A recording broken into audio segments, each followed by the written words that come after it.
The business স্ট্যান্ডার্ডের মানি ফ্লোতে আপনাদেরকে স্বাগত জানাই। আমি ফারিয়া তাসিন, আর এই অনুষ্ঠানে আমরা আলোচনা করব বাংলাদেশের ব্যবসার জগৎ নিয়ে। আমরা কথা বলবো ব্যবসা খাতের সুযোগ সুবিধা নিয়ে এবং আন্তর্জাতিক প্রাঙ্গণে বাংলাদেশের ব্যবসার চিত্র কোন অবস্থায় আছে। আমাদের আজকের আলোচনার বিষয় রেডিমেড গার্মেন্টস ইন্ডাস্ট্রি, যা কিনা বাংলাদেশের এক অন্যতম মূল ক্ষেত্র। রেডিমেড গার্মেন্টস এক্সপোর্টার্স তালিকায় বিশ্বের দ্বিতীয় স্থানে আছে বাংলাদেশ। আমাদের দেশের 40 লক্ষেরও বেশি মানুষের জীবিকার উচ্ছ্বাস এই আরএমজি ক্ষেত্র।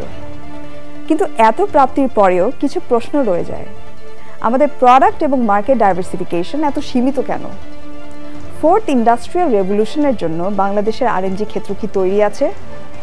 এলডিসি গ্র্যাজুয়েশনের প্রভাব কিভাবে পড়বে বাংলাদেশের আরএমজি ক্ষেত্রের উপর? এসব প্রশ্নের উত্তর খুঁজতে এবং আলোচনা করতে আমাদের সাথে আজকের অতিথি আছেন বিজিএমএ এর পরিচালক এবং নিউ এজ গ্রুপ অফ ইন্ডাস্ট্রিজের vice chairman mister Asif Ibrahim. কিন্তু আলোচনার আগে চলুন আমরা একটু দেখে নিই কিছু কুইক স্ট্যাটিস্টিক্স। রেডিমেড গার্মেন্টস রপ্তানিতে বাংলাদেশ বিশ্বের দ্বিতীয় স্থানে আছে। 2022 সালের অর্থ বছরে বাংলাদেশের জিডিপিতে এর অবদান ছিল 9%। বাংলাদেশে এখন 3,500 পোশাক কারখানা আছে। অর্থ বছরে বাংলাদেশ রপ্তানি করে $12,000 রেডিমেড গার্মেন্টস, যা 2022 সালের অর্থ বছরে বেড়ে হয়েছে $42.6 বিলিয়ন। ধারণা করা যাচ্ছে যে 2020 সালের যে অ্যাপারেল মার্কেট সাইজ ছিল $500 বিলিয়ন, তা 2025 সালের মধ্যে বেড়ে উঠে $800 বিলিয়ন হয়ে যাবে। 2020 সালের মার্কেট তথ্য অনুযায়ী পুরো বিশ্বের আরএমজি রপ্তানির খাতে 30.3% চায়না দখল করে আছে। বাংলাদেশ দ্বিতীয় স্থানে আছে 6.8% শেয়ার নিয়ে এবং ভিয়েতনামের শেয়ার হচ্ছে 6.2%। বাংলাদেশের আরএমজি খাতের উপর এলডিসি গ্র্যাজুয়েশনে কি কি প্রভাব পড়তে পারে? বেশিরভাগ দেশের ক্ষেত্রেই বাংলাদেশকে কোনো ট্যারিফ দিতে হয় না। ইউরোপিয়ান ইউনিয়ন এবং কানাডাতে এখন ট্যারিফ 0%, যা এলডিসি গ্র্যাজুয়েশনের পর বেড়ে উঠবে। ইউতে তা হয়ে যাবে 9.5% এবং কানাডাতে তা হয়ে যাবে 17%।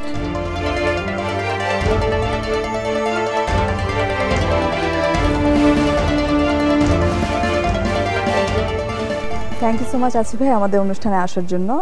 প্রথমেই জানতে চাবো যে আরএমজি ইন্ডাস্ট্রিতে আপনি কিভাবে যুক্ত হলেন, এই স্টোরিটা যদি আমাদেরকে একটু বলেন। 1984 সালে এটা আমাদের ফ্যামিলি বিজনেস। তখন আমি বাইরে পড়ছিলাম দিল্লি বিশ্ববিদ্যালয়ে। তখনই আমাদের প্রথম কারখানা নিউ এজ গার্মেন্টস লিমিটেডটা এস্টাবলিশ করা হয়। 1993 সালে আমি যখন দেশে ফেরত আসি, ততদিনে মোটামুটি প্রাথমিক পর্যায়ের ধাক্কাগুলো সামলে কারখানাটা দাঁড়িয়ে যাচ্ছিল। তো সেই পর্যায়ে আমি 93 সালের সেপ্টেম্বর মাসে এসে আমি এই বিজনেসের সঙ্গে যুক্ত হই এবং তারপর থেকেই এই পথ পরিক্রমায় অনেকগুলো বছর কেটে গেল। আস্তে আস্তে আমাদের স্ট্র্যাটেজিক যে সমস্ত প্ল্যানগুলো ছিল সে অনুযায়ী আমরা বিভিন্ন ফার্দার ইনভেস্টমেন্ট করেছি আরএমজি সেক্টরে এবং গ্র্যাজুয়ালি আস্তে আস্তে আমরা ব্যাকওয়ার্ড লিঙ্কেজ ইন্ডাস্ট্রিগুলোতেও আমরা গেলাম এবং এখন মোটামুটি একটা ভালো একটা এস্টাবলিশড ভলিউম লেভেলে আপনি বলতে পারেন যে আমরা অপারেট করি with a significant number of employment as well. আচ্ছা, দ্যাটস ভেরি গুড।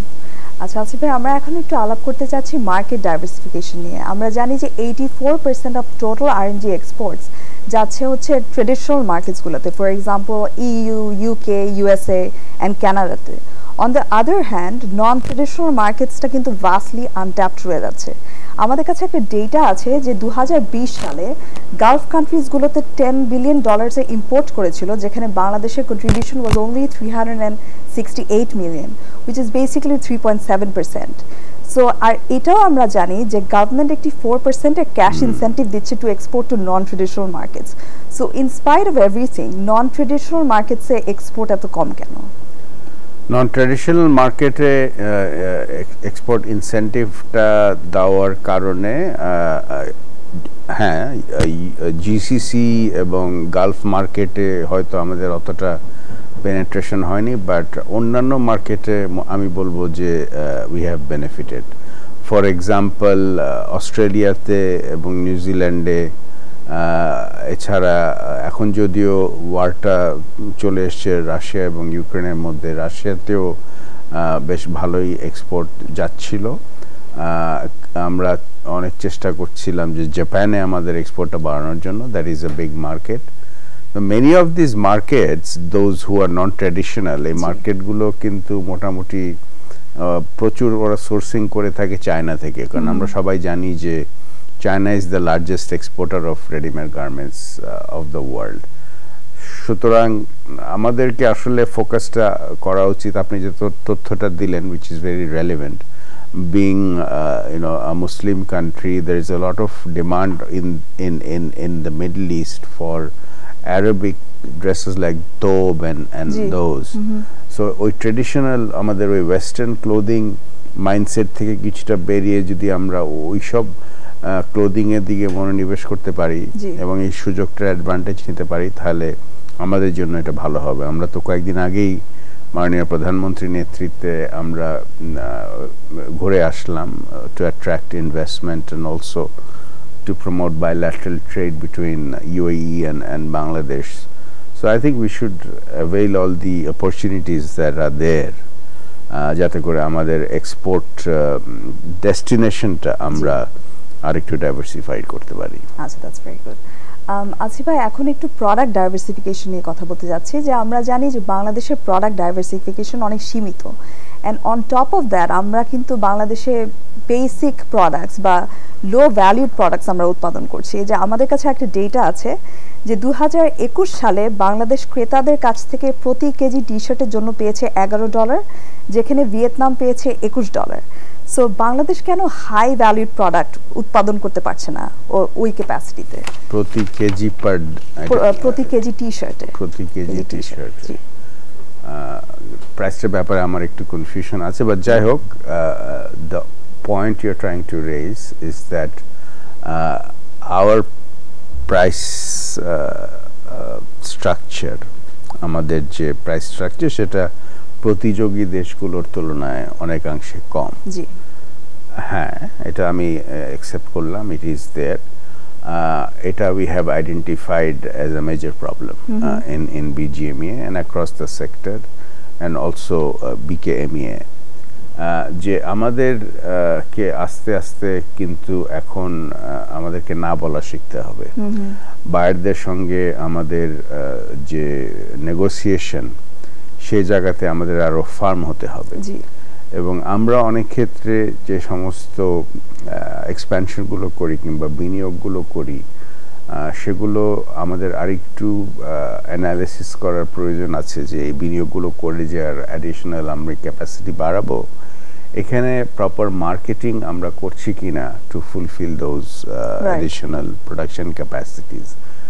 কারণ মোস্ট অফ দ্য ক্ষেত্রে দেখা যায় যে ওই এক্সিস্টিং যে সমস্ত বায়াররাই আছেন তাদেরকেই majority of the garment makers ওই অ্যাডিশনাল ক্যাপাসিটিটা অফার করেন, এবং তখন ইকোনমিজ অফ স্কেলে একটা ব্যাপার চলে আসে এবং অনেক ক্ষেত্রেই আপনি যদি একজন ক্রেতার উপর ওভার ডিপেন্ডেন্ট হয়ে যান, সঙ্গত কারণে ক্রেতা আপনার উপর প্রেশার ক্রিয়েট করার তার একটা স্কোপ থাকে। তো এই সমস্ত জায়গাগুলো থেকে আমাদের অনেক কাজ করার সুযোগ আছে। প্রত্যেকেরই কোনো একটা পার্টিকুলার ক্রেতা তার সমস্ত প্রোডাকশন ক্যাপাসিটির 20%-এর বেশি দেওয়া উচিত না বলে আমি ব্যক্তিগতভাবে মনে করি, এবং আমাদের নেগোসিয়েশনের জায়গাটায় আমাদের আরো অনেক শক্ত হতে হবে, এবং we should not be taking orders where we make losses. It has to be win win situation ক্রেতার জন্য এবং আমাদের ম্যানুফ্যাকচারার আমাদের জন্য, because at the end of the day আমরা তো চাই to uplift the standard of living of all the workers who work in our factories, এবং সেটা যদি আমরা কারেক্ট প্রাইসটা না পাই তাহলে তো আমাদের পক্ষে সেটা দেওয়া খুব ডিফিকাল্ট হয়ে যায়। এবং this entire exercise of running this huge industry in this country, it's the most important industrial sector of Bangladesh. এই জায়গাতে আমি মনে করি আমাদের যথেষ্ট অ্যাওয়ারনেসের প্রয়োজন আছে, এবং we must take steps in the right direction for this. Okay.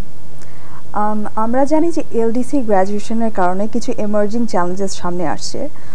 বর্তমানে বাংলাদেশ অনেকগুলো দেশ থেকে জিএসপি বেনিফিটস পাচ্ছে, যেটা সুবিধা হচ্ছে যে বাংলাদেশের এক্সপোর্টসগুলো ওসব কান্ট্রিজে ডিউটি ফ্রি ঢুকতে পারছে, যেটা কিনা গ্র্যাজুয়েশনের পরে আর করতে পারবে না। সো এই ক্ষেত্রে RMG industry as a whole কিভাবে পরিকল্পনা করছে যে এই চ্যালেঞ্জটা ওভারকাম করবে?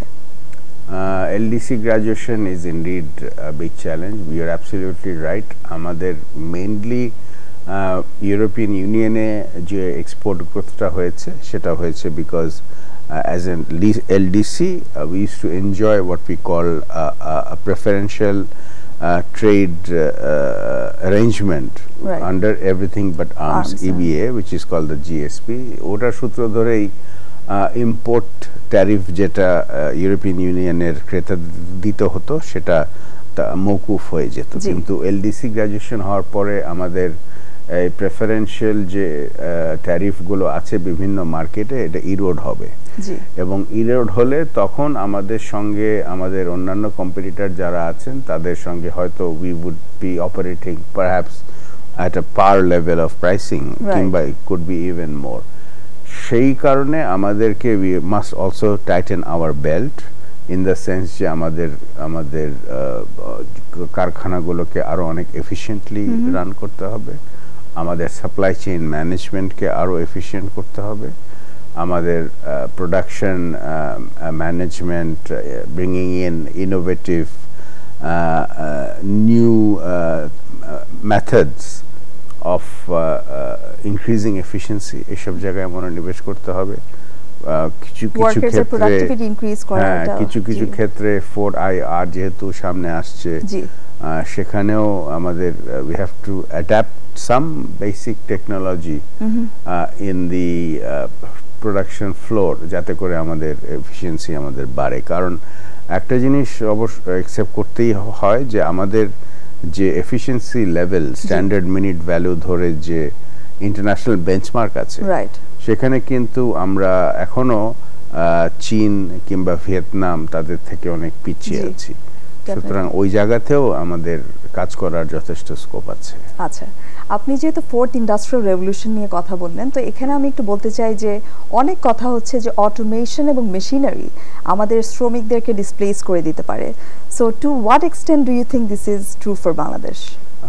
I totally disagree with you because এই মডেলগুলো যেগুলোর কথা বলা হচ্ছে laser cutting, then they are basically producing an entire garment from 3D laser printing and all those technologies. এগুলো কিন্তু বেশি প্রযোজ্য হবে ডেভেলপড ইকোনমিতে যেখানে the labor cost is still very very high. আচ্ছা, because when you're talking about আপনি যখন bulk massive mass প্রোডাকশনের কথা বলেন তখন কিন্তু labour component is a very important aspect, এবং এই তৈরি পোশাক শিল্পটা এমন একটা শিল্প যেখানে যত আপনি অটোমেট করেন না কেন, অ্যাটলিস্ট বাংলাদেশ কনটেক্সটে we would still would need the skilled labor. As a matter of fact আমাদের তো স্কিল লেবারের shortage, we can't find in the industry-তে আমরা তো দক্ষ শ্রমিক এর অভাব আছে, এবং আমরা অনেক সময় আমরা পাই না খুঁজে এই সমস্ত অপারেশনের জন্য যে ধরনের স্কিল লেভেল প্রয়োজন সেটা আমরা মার্কেটে আছে বলে মনে করি না, এবং এই জায়গাতেও আমাদের অনেক ইমপ্রুভমেন্টের স্কোপ আছে। আচ্ছা, গ্লোবালি এখন দেখা যাচ্ছে যে ম্যানমেড ফাইবারের একটা ট্রেন্ড চলছে, বাট আমরা যদি বাংলাদেশের প্রোডাক্টসগুলো দেখি আমরা দেখব যে the majority of the products are still produce with cotton. So এই ব্যাপারে আপনার ইনসাইটসটা কি? হ্যাঁ, এটার ব্যাপারে কয়েকটা স্টাডি হয়েছে। PricewaterhouseCoopers একটা স্টাডি বেশ ইন ডিটেইল ওরা করেছে, যেখানে বলেছে যে আসলে we have to gradually shift from our over dependency on cotton to MMF. তো MMF এর জন্য আসলে আমাদের ব্যাকওয়ার্ড লিঙ্কেজে যে প্রোডাকশন ক্যাপাবিলিটি সেটা এখনো খুব কম। ভেরি মাচ যে ধরনের ব্যাকওয়ার্ড লিঙ্কেজে যে ফ্যাব্রিক ম্যানুফ্যাকচার হয় বাংলাদেশে নিট সেক্টরে এবং ওভেন সেক্টরে mainly still very much dependent on cotton. Because আমরা যেহেতু cotton producing country না, we import those cottons and then we convert them in the spinning mills into yarn and then use those yarn. So we have to going forward এই যে special economic জোনগুলোর পরিকল্পনা নেওয়া হয়েছে এই সমস্ত জোনগুলোতে আমাদের target হওয়া উচিত বিদেশে যে সমস্ত established companies গুলো আছে those who are experts in producing man-made fiber based fabrics to tie up with them through either joint venture or FDI and get the technology transfer into Bangladesh because ওই নলেজটাও তো আমাদের নেই so এই জায়গাতে আমাদের emphasis টা থাকা প্রয়োজন বলে আমি মনে করি to keep up with the global trend of shifting to MMF from cotton.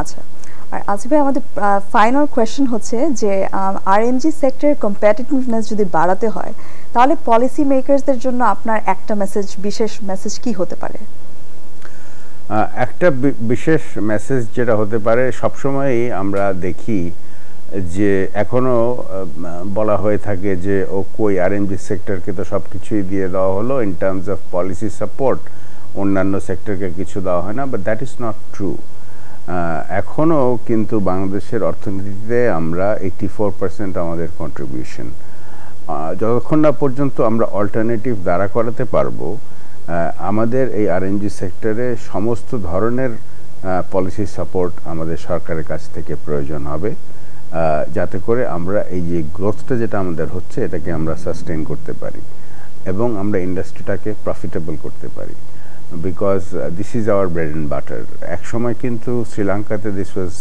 a rising industry you look into the economic situation of Sri Lanka now amra kintu beshi complacency te bhugle amader problem hobe we have to always be very cautious and careful jeno amra oi poristitite na chole jai Sri Lankar moto sutorang please continue giving the necessary policy support to the RMG sector